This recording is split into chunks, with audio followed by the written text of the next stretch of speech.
Hi everybody, this is Rick of Rick and Bonnie, and we've got something brand new just put out on the internet. I don't know if you can see it up there. That's Jane Esselstyn and plant-based lemony cheesy kale McMuffin.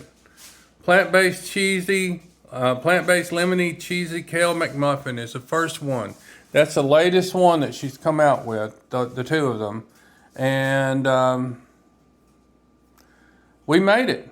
It's got hummus and stuff on it, hummus and turmeric and lemon juice and lemon zest, and it's a tomato. We added an onion slice to it, and it's got kale on the bottom, and this you just got to see how to do it. So that's what's going to be our breakfast this morning.